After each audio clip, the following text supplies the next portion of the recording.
Bom, irmãos, vamos continuar nosso tempo de adoração ao Senhor.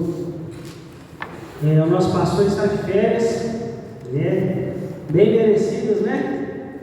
Bem merecidas. Foi lá para o norte, a família da Giz lá. Então estamos curtindo lá esse período precioso com família, né? Mas nós estamos aqui e a nossa igreja não para, bem? Eu já os convido a abrir a sua Bíblia no livro de Êxodo, capítulo 1.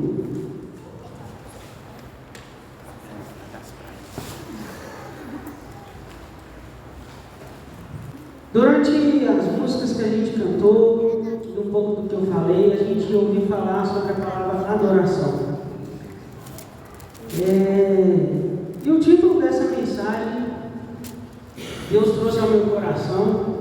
Deus também me deu umas pancadinhas, umas exortações. Se chama Os Sabotadores da Verdadeira Adoração.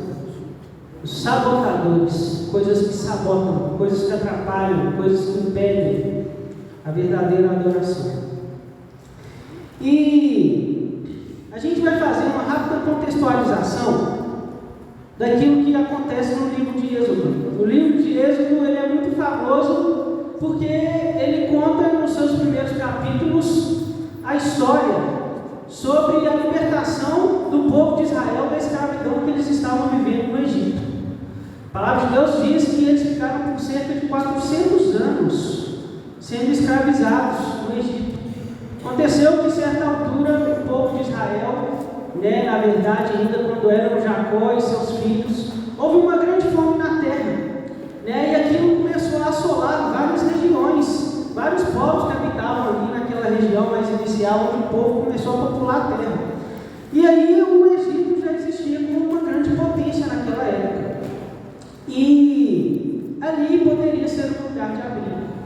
Então, depois que José já é vendido, ele já está ali no Egito, acontece esse episódio dessa fome. E a família de Jacó é obrigada a procurar refúgio lá no Egito. E aí acontece o reencontro de José com seus irmãos. Eles se reconhecem, José perdoa sua família pelo mal que eles haviam feito. E o livro de Êxodo ele começa contando essa história, do que começou a suceder depois que todos esses episódios passam. E também depois, o que aconteceu depois que José, que foi um personagem muito importante, morreu.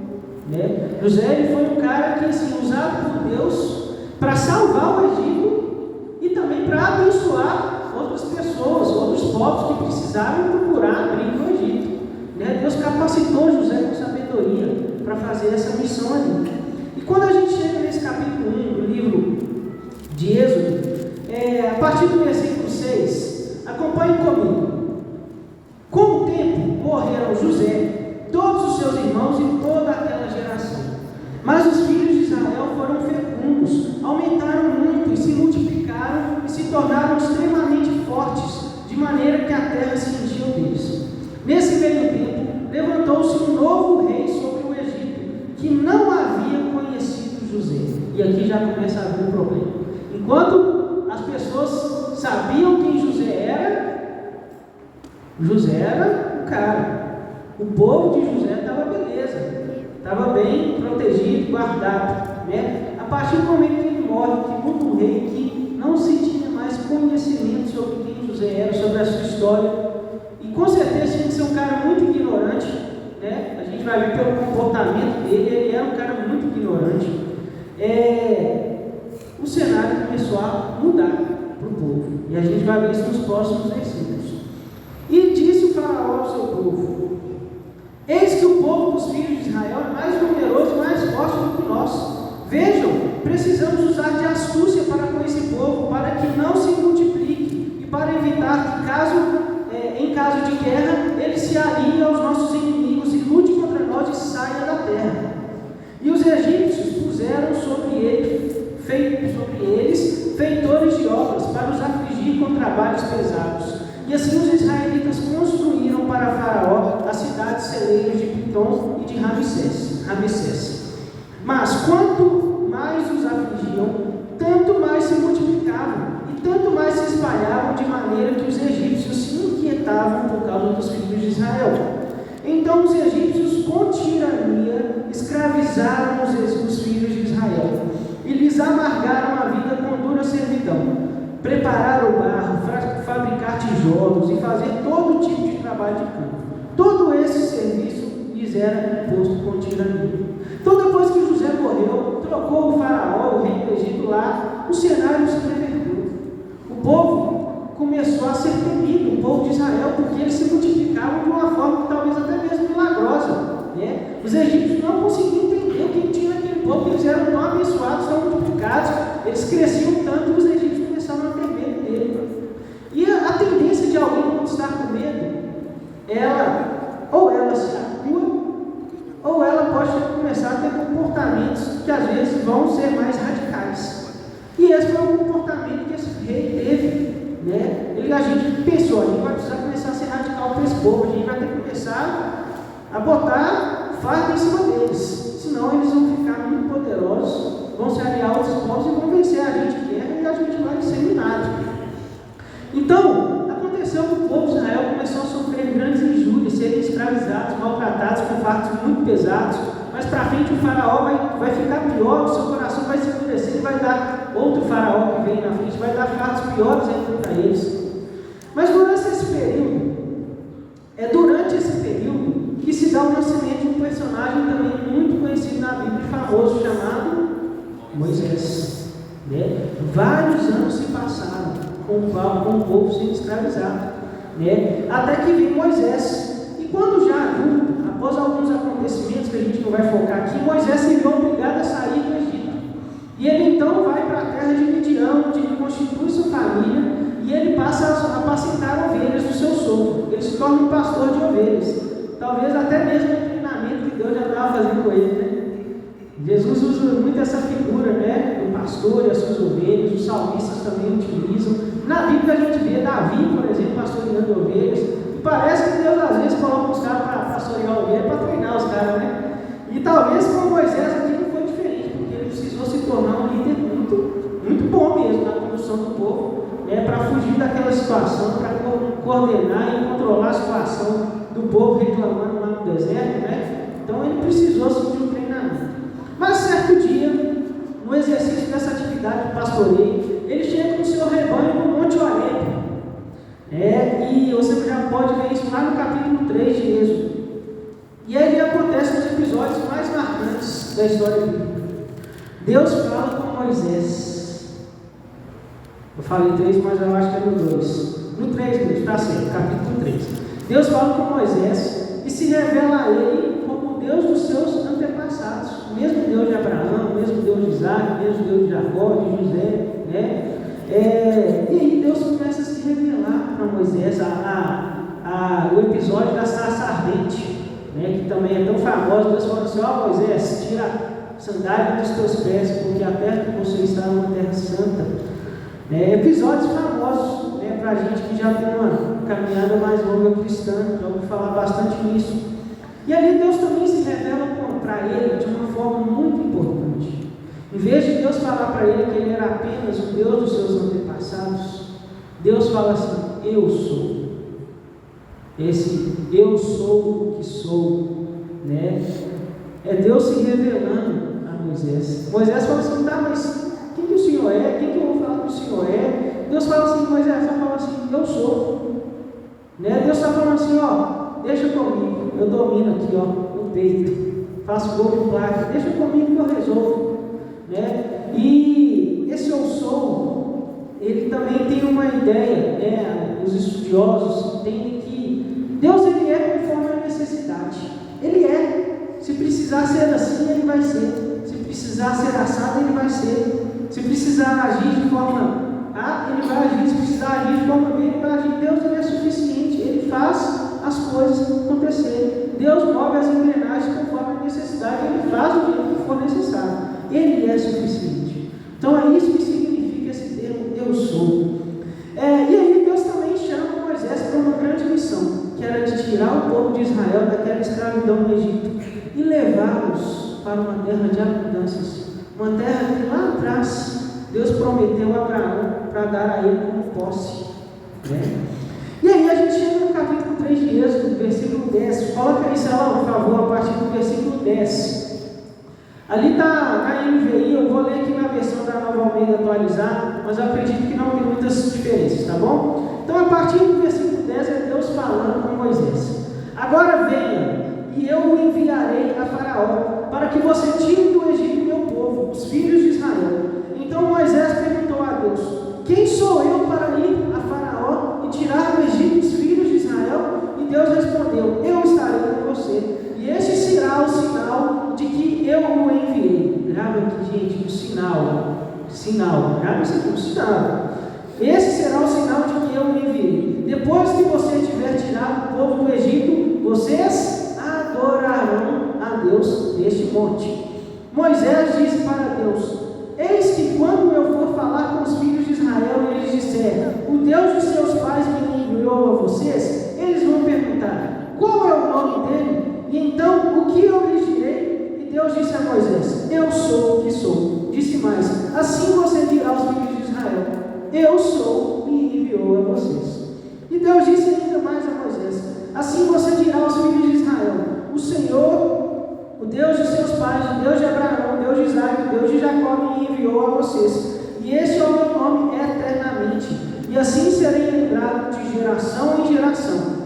Vá, reúna os anciãos de Israel e diga-lhes: o Senhor, o Deus dos seus pais, o Deus de Abraão, o Deus de Isaac, o Deus de Jacó me apareceu dizendo: em verdade eu os tenho visitado e visto o que tem sido feito com vocês no Egito. E prometi tirá-los da aflição do Egito e levá-los para a terra do Cananeu, do Eteu, do Amorreu, do Ferezeu, do Heveu, do Jebuseu, para uma terra que emana leite e mel. Quantos povos, né? Hoje de manhã, nas nossas aulas de EBD, os nossos alunos lá, e eu, o professor, estão vendo esses povos ali também. Né? Tudo o pessoal que habitava ali na região de Canaã, que era a terra que Deus havia prometido, né? Por isso tem esses vários nomes aqui. Mas aquela terra era prometida. Era prometida. Passou a ser habitada por um tempo por outros povos, mas Deus já havia prometido aquela terra ao seu povo. E ouvirão o que você vai dizer, e você irá com os anciãos de Israel ao rei do Egito, e lhe dirá: o Senhor, o Deus dos Hebreus, veio ao nosso encontro. Agora deixe-nos ir a caminho de 3 dias ao deserto, a fim de oferecer sacrifícios ao Senhor, nosso Deus. Eu sei, porém, que o rei do Egito não nos deixará ir, se não for obrigado por mão forte. Né? Se não for forçado, ele não vai deixar. Portanto, estenderei a mão e ferirei o Egito com todos os meus prodígios que farei no meio dele. Depois disso, o rei nos deixará ir. E eu farei com que este povo encontre favor diante dos egípcios. E quando vocês saírem, não será de mãos vazias. Cada mulher pedirá à sua vizinha, à mulher que tiver hospedada em sua casa, objetos de prata, objetos de ouro e roupas, e vocês porão sobre os seus filhos e sobre as suas filhas, e assim vocês despojarão os egípcios. Então Deus aqui ele chama Moisés. Moisés já começa a mostrar algumas resistências, talvez, algumas dificuldades, e Deus fala assim: eu vou resolver. Vai acontecer assim, Deus já prediz tudo que vai acontecer. Vocês vão tentar, o faraó vai endurecer o seu coração, ele não vai querer deixar, mas eu vou precisar mostrar para ele com quantos paus faz uma canoa, vou mostrar para ele quem que é que tem autoridade, quem que é. O faraó, gente, naquela época era Deus. O faraó era visto como Deus. Né? E Deus nas conversas com Moisés, ele falou assim: ele vai ver quem que é o verdadeiro Deus. Ele vai se endurecer, mas ele vai ter que sucumbir. Né? E Deus fala: e vocês vão ser libertos. Né? Deus determina aquilo. E fala que eles não saíram de mãos vazias. Deus não deixa os seus servos, né, jogados às traças. Não deixa. Deus cuida, Deus sustenta, Deus dá aquilo que a gente precisa. Amém? É interessante percebermos que no meio do processo de libertação e salvação e ida à terra prometida, Deus falou assim: olha, vocês vão ser libertos, vocês têm uma terra para conquistar. Só que Deus colocou uma coisa no meio do caminho. Entre a libertação e a chegada à terra prometida, Deus colocou uma coisa no meio do caminho. Deus também convocou o seu povo à adoração. Porém, Deus revelou a Moisés que haveriam resistências a serem vencidas na base da força conjunta, da ação humana e do poder de Deus para que essa adoração fosse possível. Deus falou assim: eu vou agir, eu vou operar. Mas Moisés tinha que ir. Moisés tinha que fazer parte dele. Ele tinha que ir lá conversar com o faraó. Ele tinha que falar: se você não deixar, Deus vai fazer isso aqui. Então deixa o meu povo ir. Então tem uma ação conjunta. Você fazendo e Deus fazendo. Fazendo um paralelo entre essa história e a nossa vida com o povo de Deus hoje, temos que, enquanto estamos nessa terra sendo resgatados e salvos da escravidão do pecado, pela graça de Deus, devemos passar por esse processo de restauração em adoração a Ele. E da mesma forma, também é necessário que barreiras e resistências sejam vencidas e quebradas, na base do esforço, e determinação humana. A gente precisa se esforçar, precisa ser determinado, mas também isso agindo em conjunto com o poder divino, aquele que nos fortalece, para que uma verdadeira adoração ao Senhor possa acontecer em nossas vidas, amém? Então a gente fez aqui uma contextualização. Agora a gente vai trabalhar em paralelo, pegando alguns acontecimentos que aconteceram ali e trazendo isso para a nossa vida, para a nossa caminhada de fé. E como eu falei, o tema dessa mensagem é os sabotadores da verdadeira adoração. E a gente vai ver que ao longo desses versículos, desses capítulos, a gente vai ver várias coisas que poderiam sabotar, que poderiam impedir o povo de conseguir chegar à verdadeira adoração ao Senhor. Então, baseado nesse paralelo, o objetivo dessa mensagem é a gente falar sobre algumas resistências que a gente enfrenta na nossa vida, que podem impedir a gente alcançar o verdadeiro lugar de adoração a Deus. O povo precisava sair do Egito e ir lá para o monte para adorar a Deus, E a gente vai ver algumas coisas que estavam querendo impedir o povo de sair daquela região, aquela escravidão, aquele lugar de escravidão, para poder adorar o Senhor em espírito e em verdade. E aí a gente vai chamar essa resistência de sabotadores da verdadeira adoração. E o primeiro sabotador que a gente pode ver, pode pular isso, por favor, para o capítulo 4, é o sentimento de incapacidade. Quando Deus está chamando Moisés, versículo 4, capítulo 4, versículo 1, Moisés respondeu: mas eis que eles não vão acreditar em mim, nem ouvirão o que vou dizer, pois dirão: o Senhor não apareceu a vocês. Pula para o versículo 10, Salão, por favor. Então Moisés disse ao Senhor: ah, Senhor, eu nunca fui eloquente, nem no passado, nem depois que falaste ao teu servo, pois sou pesado de boca e pesado de língua. Versículo 13, Moisés respondeu: ah, Senhor, envia alguém outro que quiseres enviar, menos a mim. Deus chamou Moisés, mas Moisés se achou incapaz. Se achou incapaz. E às vezes a gente também se acha assim.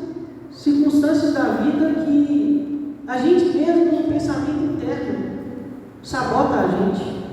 Talvez a gente pode ter crescido num ambiente em que a gente foi reprimido o tempo todo. Cada um tem a sua história, gente.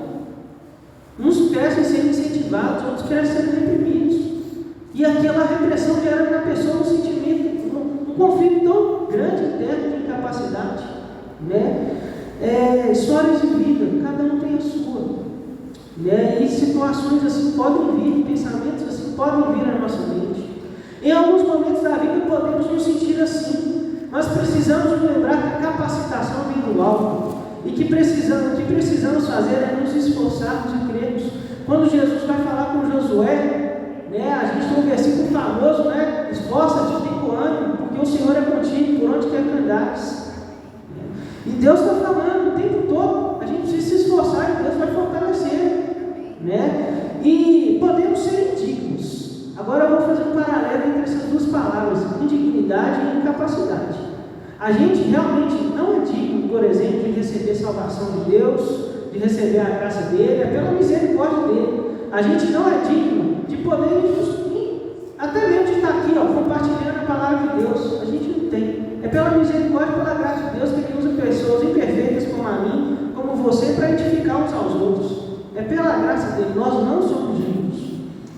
E a gente jamais vai ser dignos das bênçãos, da salvação, do maravilhoso privilégio de adorar o Senhor. Nós não somos dignos. Nós somos manchados pelo pecado, nós não somos dignos. E esse é um estado imutável. É somente pela graça de Deus. É pela graça de Deus que Deus consegue nos enxergar como pessoas dignas. Deus coloca as lentes de Jesus lá na cruz. E através disso, Ele vê a mim e você como pessoas justas. Amém? Através de Cristo. A glória é de Jesus. É de Cristo. Mas a indignidade é imutável. Mas a incapacidade, ela é um estado mutável, irreversível. Sozinhos, realmente somos incapazes, principalmente em relação à adoração ao Senhor. Mas quando nos entregamos e confiamos no Senhor, o poder dele se aperfeiçoa na nossa fraqueza. A Bíblia nos garante isso.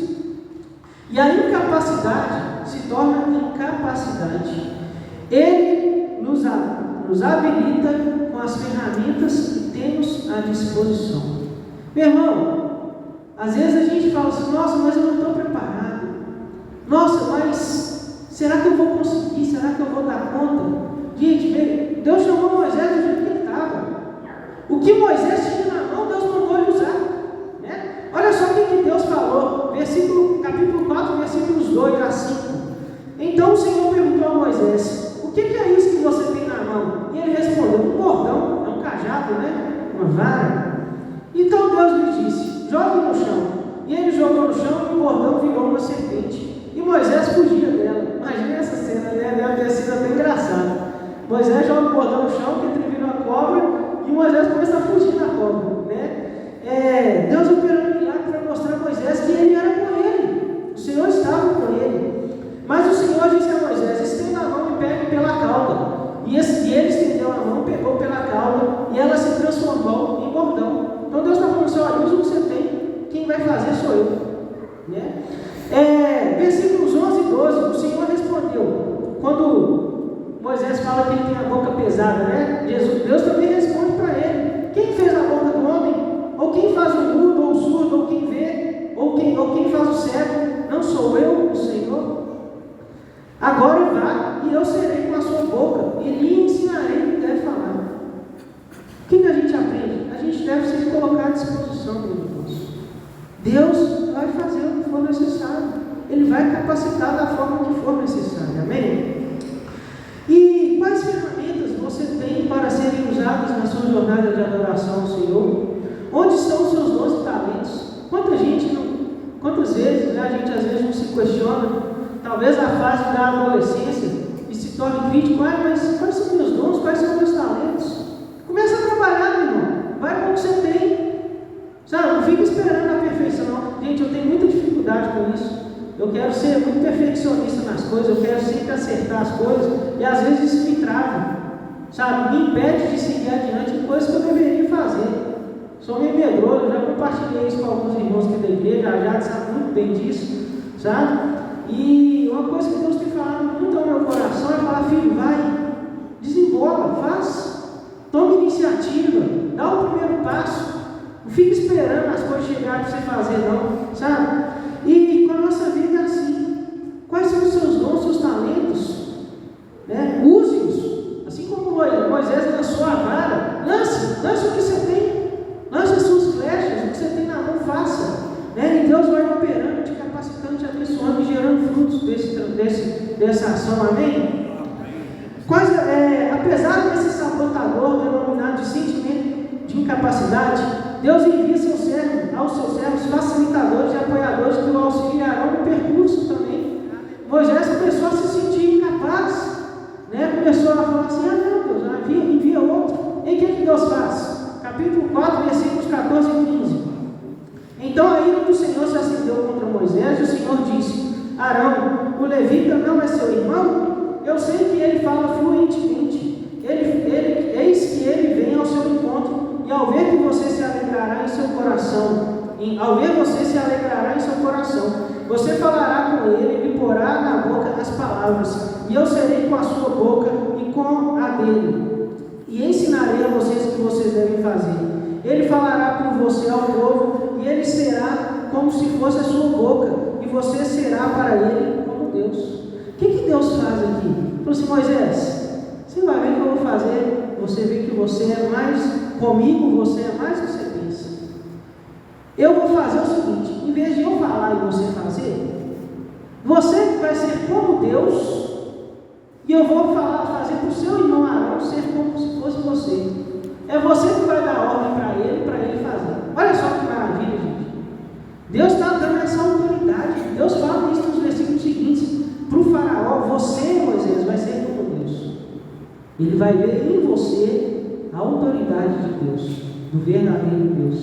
Deus, ele nos leva além, amém, irmãos? Nos leva além daquilo que a gente possa pensar ou imaginar.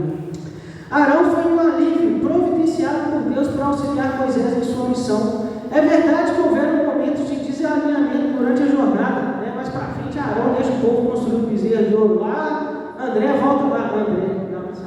Moisés volta com as pedras do testemunho lá, com as vestes do mandamento. Na hora que vê aquilo, ele fica bravo e quebra as pedras, né? E Deus depois tem que fazer outras pedras com os 10 mandamentos, né? Houveram desalinhamentos, desacertos, houveram. Quem nunca teve um atrito com o irmão de Cristo aqui, gente? Né? Com um familiar, com alguém que está caminhando com você na jornada? Mas no fim, os benefícios foram muito mais numerosos do que as dificuldades, amém? Assim também é conosco em nossa jornada de adoração ao Senhor. Nossos irmãos de fé, assim como nós, não são perfeitos, mas podem ser boca de Deus falando, e podem ser braço de Deus nos ajudando durante a caminhada, amém? Não negligencie aquilo que o irmão pode te ajudar na sua vida. A gente não pode ser orgulhoso, não, irmãos. Uma das coisas que Jesus mais pregou é sobre a humildade, sobre a gente se desfazer do velho homem, se desfazer da arrogância, do orgulho, e se permitir ser tratado. Falar: meu irmão, me ajuda nessa dificuldade aqui, que está uma luta para mim. A gente abrir a nossa boca, confessar o nosso pecado, para que a nossa culpa seja sarada, para que o nosso pecado sejam sarados. Lá em Tiago nós temos essa exortação. Você já agradeceu ao Senhor pelos irmãos de guerra que batalham junto com você? Pelos professores que você já teve, pelos pais espirituais que você já teve, pelos irmãos que já te cutucaram e falaram assim: o que você está fazendo, filho? Você não está certo, não. Agradeça ao Senhor. São instrumentos de Deus para te abençoar, né? Às vezes a gente vê que às vezes fala uma forma de sabedoria, às vezes no jeito de falar, no jeito de proceder, acontece, né? Mas a gente pode aprender em todo tempo, gente. A gente tem essa oportunidade. E a gente vai passar um pouquinho mais rápido aqui, até mesmo em função do nosso tempo. Mas os próximos sabotadores estarão relacionados à atitude do faraó. Agora a gente vai ver a atitude do faraó. E trazendo para o paralelo que a gente está traçando aqui, podemos considerar que o faraó pode ser pensamentos internos, podem ser pessoas ao nosso redor, ou acontecimentos e circunstâncias diversas da nossa vida. Tá bom? Então a gente vai fazer esse paralelo. O segundo sabotador, então, são os faraós que dizem não pode, não vai fazer, fica quieto aí, não sai do lugar não, né? Êxodo capítulo 5, versículos 1 a 2. Depois Moisés e Arão foram e disseram a Faraó: assim diz o Senhor Deus de Israel: deixe o meu povo ir para que me celebre uma festa no deserto. Faraó respondeu: quem é o Senhor para que eu ouça a sua voz e deixe ir Israel?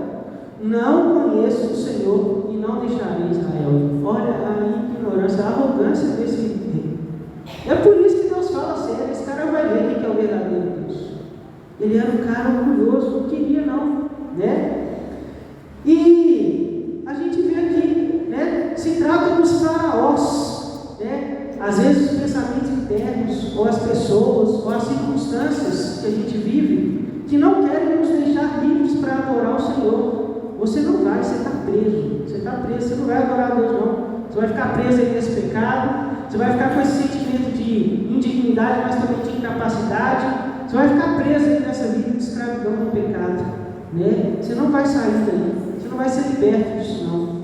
Faraós, sabotadores que nos impedem, pode ser pensamentos internos, pessoas que te desestimulam, né? Pessoas que em vez de dar a palavra de incentivo te jogam mais para baixo, circunstâncias da vida que nos desanimam. Que em nome de Jesus, pelo poder do Espírito Santo, a gente possa se esforçar e vencer, amém? Terceiro sabotador, os faraós que desistem. O que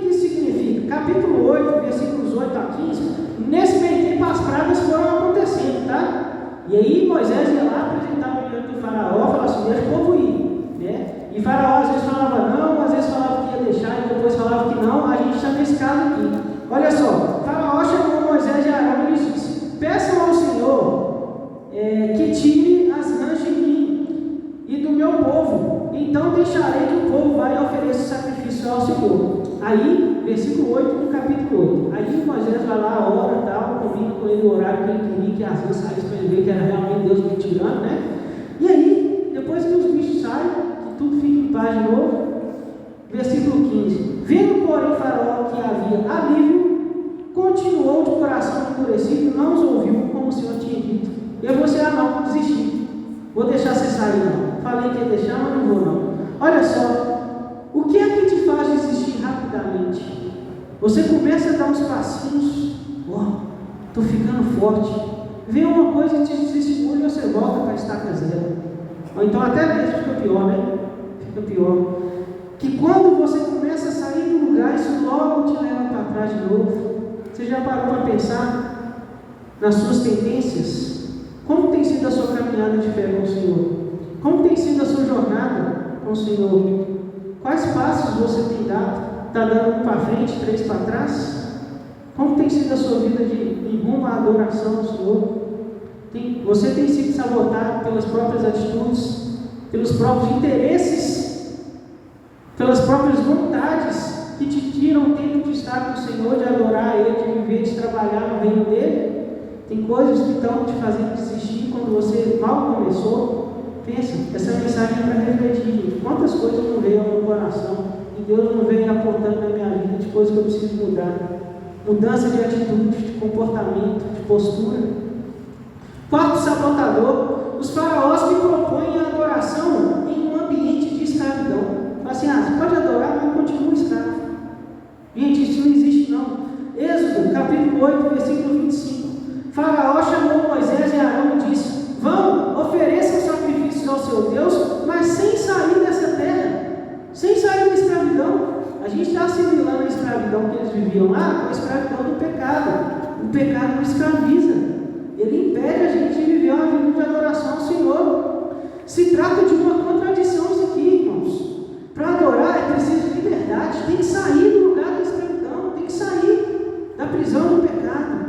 Considerando que a verdadeira adoração vem do coração, não é possível adorar ao Senhor em plenitude se o coração estiver preso a outras vontades que escravizam, seja ela qual for, seja a boca que fala mentira, seja os olhos que contemplam a pornografia, sejam as ações que são de mau caráter, seja o que for, meus irmãos. Deus nos chama a se libertar das coisas que nos prendem, para a gente poder adorar Ele em liberdade. Em liberdade. Mateus capítulo 6, versículo 21, Jesus fala assim: porque onde estiver o seu tesouro, aí estará também o seu coração. Se o seu tesouro está em coisas supérfluas, o seu coração vai estar lá, e a sua vida não vai estar adorando o Senhor de forma plena. Gente, eu sei uma coisa, eu não estou falando de perfeição não. Queria eu ser perfeito para adorar o Senhor em perfeição. Quem me dera. Eu falho demais. Mas a gente precisa tentar, a gente precisa se esforçar. Sabe? Uma coisa é aquilo que a gente tenta, e às vezes a gente falha. Uma outra coisa é quando a gente não tem, e às vezes nem quer ter a predisposição para tentar. O coração está ali estagnado. Colocou Deus à parte. Colocou Deus à parte. Eu vou viver minha vida aqui. Não quero saber de viver a vida de crente. Não quero saber de ter responsabilidade de abençoar a vida de um irmão, sabe? De também ser edificado por outros irmãos. Igreja é isso. Não existe igreja sozinha, não, gente. Não existe. Igreja é uma comunidade, é uma comunhão. E Deus usa você para abençoar outros, fortalecer outros, e Deus usa outros para abençoar e fortalecer você. Não existe igreja só lá na sua casa. Isso é uma mentira que Satanás tem colocado na vida de muitos e que tem enganado a muitos. Que passam os anos, a pessoa já está lá longe, nem sabe mais como é que foi parar lá, mas está lá longe por quê? Um dia ele cansou de ir para a igreja, falou que não quer saber, falou que pode caminhar sozinho, né? A gente tem um grande auxiliador que é o Espírito Santo, mas Deus usa pessoas. Jesus não andou sozinho, amém?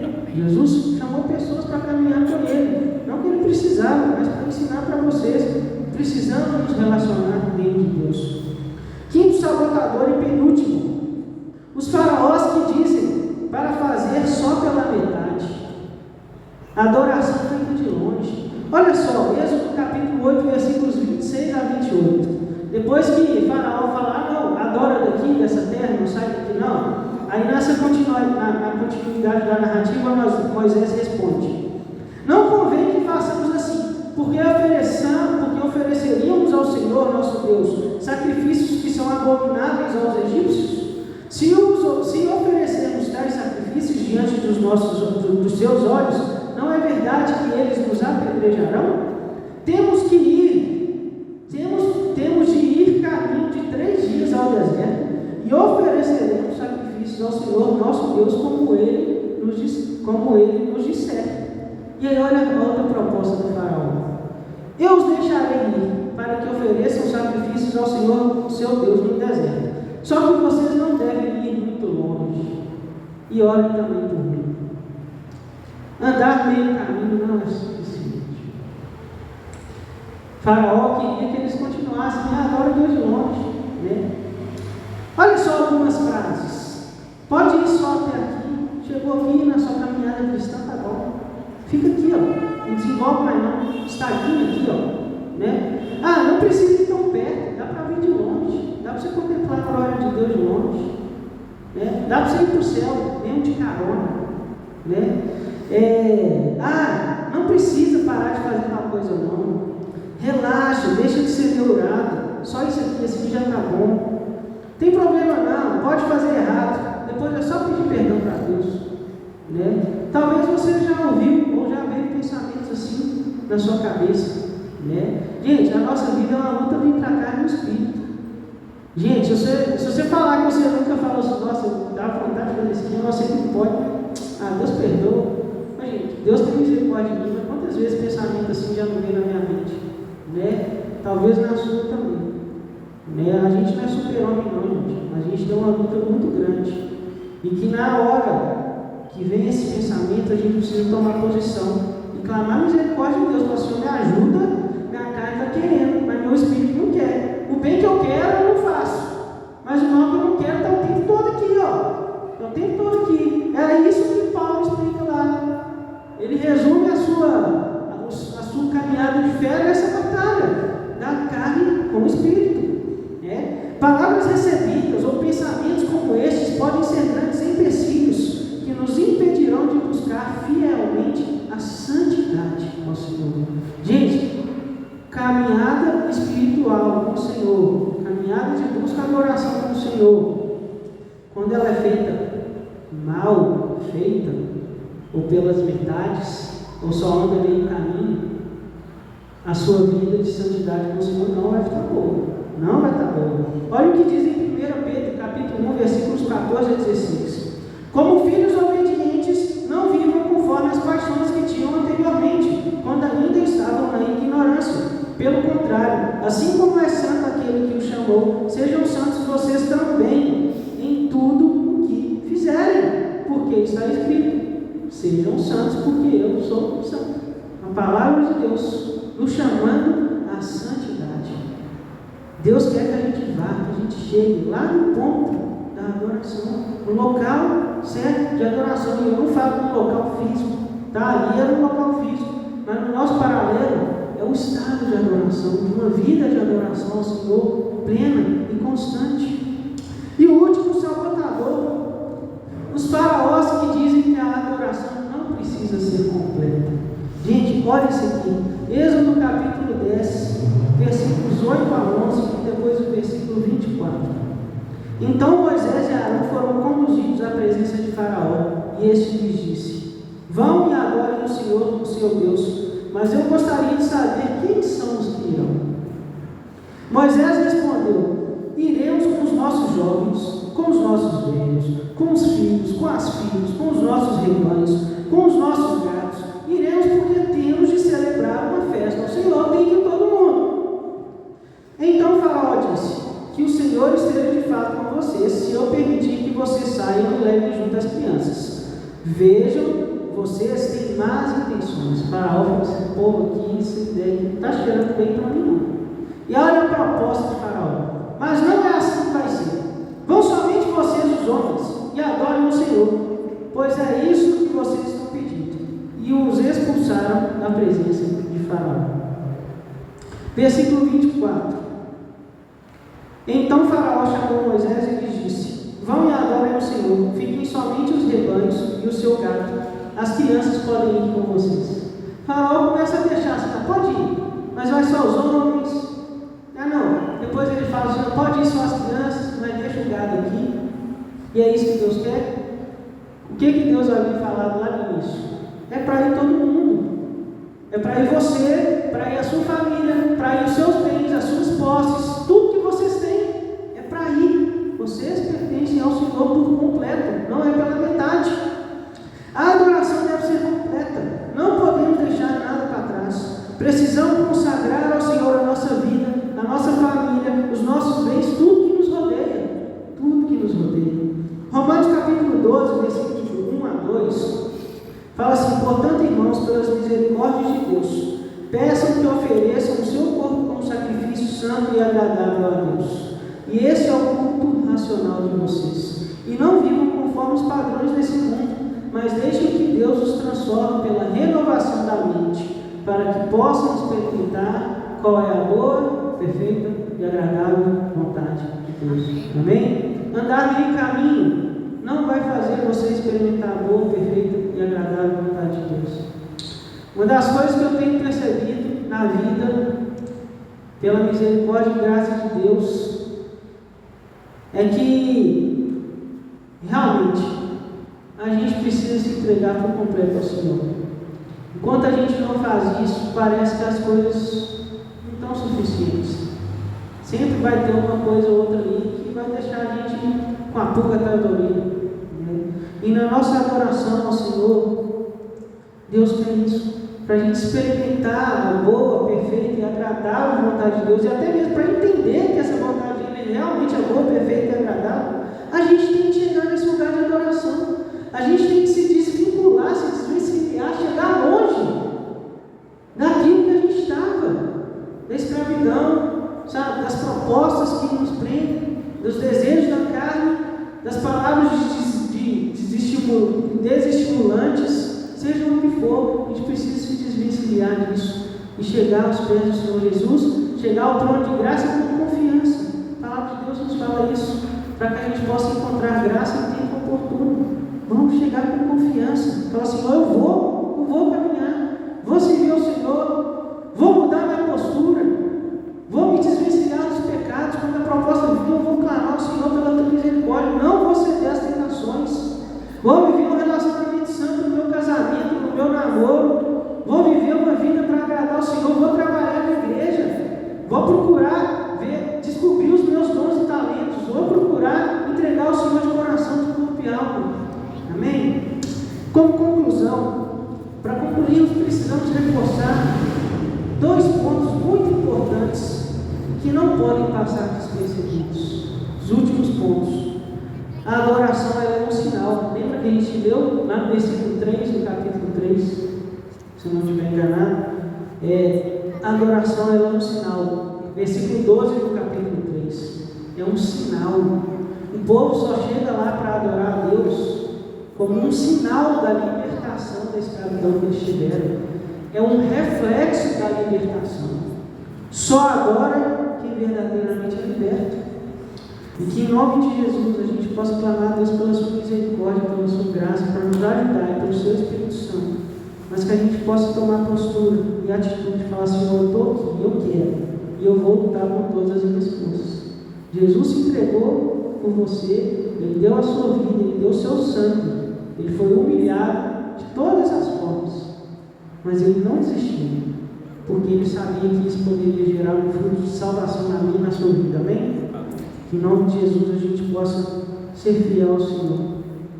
Quando coloque isso diante do Senhor nessa hora e clame pela misericórdia e graça daquele que pode te libertar verdadeiramente e fazer de você um verdadeiro adorador. Amém? Feche seus olhos. Pai, muito obrigado, Senhor, pela tua palavra, Pai. Deus, nós não somos dignos, ó Pai. Deus, eu não sou digno de estar aqui. Deus, é tudo pela tua graça, Pai. Mas como é maravilhoso, Deus, ver como a tua palavra é tão linda, Deus. Ela é viva e eficaz. Deus, a Tua palavra vem nos nossos corações, Deus, para gerar transformação em nós. Deus, toda a história da Bíblia, Pai, tantos acontecimentos, tantas coisas maravilhosas, Pai, quantas lições de aprendizado a gente não pode ter. Deus, a Tua palavra é rica, Deus, a Tua palavra, Deus, é maravilhosa. Deus, e ela é uma das formas que o Senhor usa para transformar os nossos corações, para nos chamar de volta ao Senhor, para realinhar a nossa mente, o nosso coração, Pai, para realinhar o nosso propósito, para realinhar a nossa visão que nós temos de nós mesmos, a visão que nós temos sobre o Senhor, a visão que nós temos sobre o mundo. A palavra é linda, Deus. Ó Deus, e apesar de não sermos merecedores, o Senhor, pela Tua graça, Deus, nos deixou a Bíblia, os Teus ensinamentos, ó Deus, tão maravilhosos para nós. Deus, obrigado, Deus, pela Tua palavra. Obrigado pelo Teu Espírito Santo, Deus, que nos ajuda. Deus, o Teu Espírito Santo que nos convence da justiça do Senhor, do juízo do Senhor, do pecado que habita em nós, Pai. É o Teu Espírito Santo, Deus, que trabalha e gera em nós, Pai, o fruto que a gente precisa ter, que é uma vida de arrependimento diante do Senhor. Ó Deus, eu te agradeço, Deus, por essa palavra que o Senhor trouxe a mim. Deus, que o Senhor falou tanto ao meu coração, que o Senhor, ó Pai, me fez repensar tantas coisas. E eu digo que eu clamo ao Senhor, Pai, que apesar da minha pequenez, ó Pai, apesar da minha fragilidade, apesar da minha imperfeição, que essa palavra do Senhor esteja alcançando o coração dos meus irmãos aqui nessa manhã também. Deus, que em nome de Jesus o Senhor possa, Deus, tratar a cada um, Deus, conforme a necessidade. Deus, alguns podem estar precisando de apoio, de incentivo. Outros podem estar precisando, Pai, de uma palavra dura, de uma palavra de chamado ao arrependimento. Deus, o Senhor conhece cada um, Deus.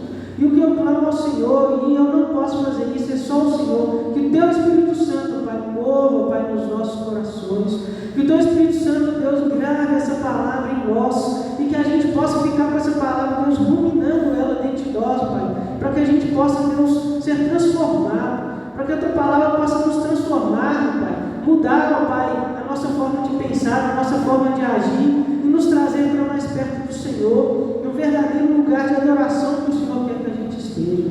Ó Deus, perdoa-nos, ó Pai, pela negligência que a gente tem, perdoa-nos, ó Pai, pela falta de interesse que a gente tem, perdoa-nos, Senhor, por todas as circunstâncias aos quais qualquer coisinha, Pai, a gente prioriza para fazer e deixa o Senhor de lado. Tenha misericórdia de nós, quão necessitados nós somos do Senhor, da Tua capacitação, Senhor. E o que nós clamamos a Ti é que o Teu Espírito Santo, Senhor, venha nos ajudar, Senhor, a buscar viver essa vida de adoração, Senhor. Deixar para trás, ó Pai, a nossa vida de pecado. Deixar para trás, ó Pai, essa história, Pai, de estar preso num lugar de escravidão. Deus, de estar preso no pecado de naturezas diversas. E a gente possa caminhar, ó Pai, com força, com determinação, pela capacitação do Senhor, em direção ao lugar de adoração. E que adorando o Senhor durante a nossa vida, pela graça do Senhor, a gente possa chegar naquilo que é a promessa do Senhor para aqueles que creem no Teu nome e para aqueles que Te buscam, Pai, que é a glória eterna com o Senhor. Pai, em nome de Jesus, cuida das nossas vidas. Abençoa a nossa igreja, Pai. Ensina-nos, Pai, a Te adorar em espírito e em verdade. Tira de nós, ó Pai, conceitos que nos atrapalham. Tira de nós, ó Pai, empecilhos, ó Pai, que nos impedem de chegar confiadamente diante do trono de graça do Senhor. Ó Pai, e que em nome de Jesus, a nossa igreja possa ser uma igreja que Te adora. Que cada pessoa que vier aqui possa sentir nesse lugar, através das nossas vidas, a presença do Senhor e um lugar de adoração, aquele que é o digno de receber todo o louvor, toda a honra e toda a glória, Pai. Deus, muito obrigado pelas Tuas misericórdias que se renovam cada manhã. Muito obrigado porque mais esse dia temos a oportunidade de falar, de compartilhar sobre o Senhor e de adorar o Teu santo nome aqui neste lugar. Deus, guarde as nossas vidas, abençoe o nosso dia, o restante. Ó Pai, o culto que teremos mais à noite, que seja para glorificar o nome do Senhor. Que estejamos aqui, Deus, para Te dar a honra, a glória e para sermos edificados pelo Senhor. É o que nós choramos em nome de Jesus. Amém. Amém, irmãos.